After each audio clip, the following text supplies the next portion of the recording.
morning everyone. 8th of June today. Hope you're doing well.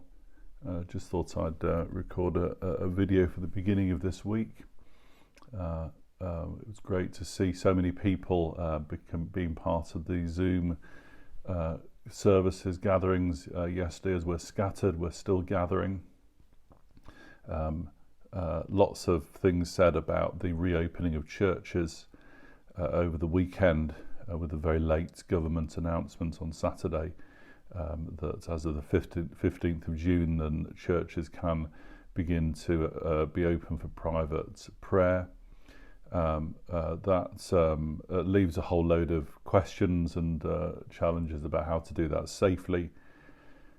So it's, as I said last week, it's step by step, and we'll work out some ways of being able to do these kinds of things, but there certainly shouldn't be a rush to do this when we are functioning as church, and we're able to be the church wherever we are. So the buildings aren't as important as the people, are they? So we've had all that going on. Also the protest, the Black Lives Matters protest that has been raised from this terrible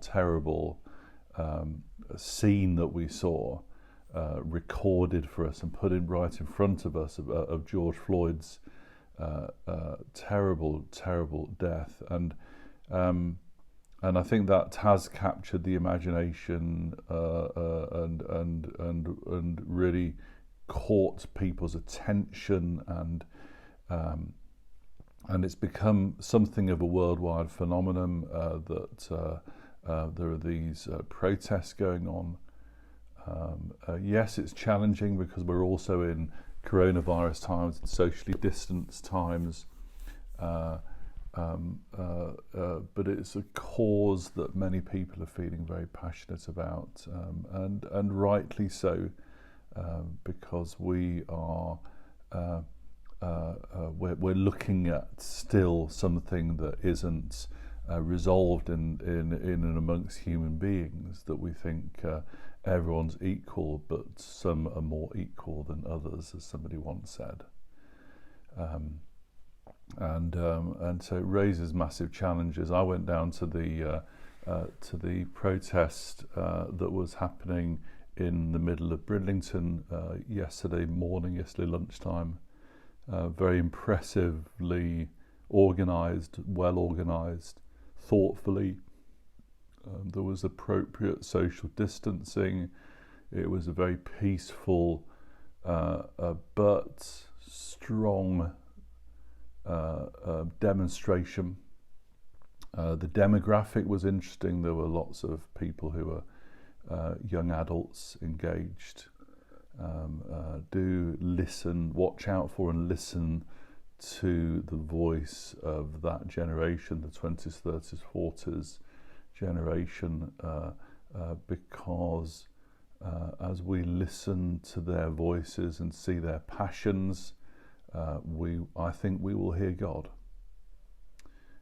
and so kind of keep listening, keep watching, keep praying for young adults as well, amongst all the challenges and pressures that they face. But it was great to see so many engaged in this yesterday, and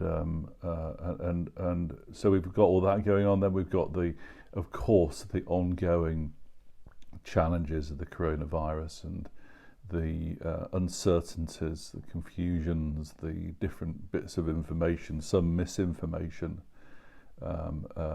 Of course, social media makes it mean like everyone's kind of like an expert on these things, on pandemics and these, well, just these areas. And of course, everyone is learning, and the voices are very loud at the moment. It's messy. Life is very messy at the moment, I was reminded of Psalm 23 last night and the end of it by Ellie Fair in our Zoom 7 o'clock Zoom gathering, and especially the line for me was, and I think Ellie was highlighting it as well. You anoint my head with oil, my cup overflows. That sort of thing in Psalm 23, and it evokes for me memories of the Lord speaking to me through that once, and me saying to the Lord, well, Lord, it's a mess, isn't it? I mean, when your cup overflows, it's a mess, and my instinct is always to clean up the mess. And hearing the Lord saying, well, leave the mess to me. Stop looking at the mess, instead look at the blessing. Look at the fact that the cup is being filled to overflowing. That's a sign of blessing. Yes, there's a lot of mess, and we've got to be responding to it. But God is pouring out His Spirit. There's a movement. There's movements of the Holy Spirit happening. There's blessing being poured out. The Lord is loving His people and continuing to work in His people. There is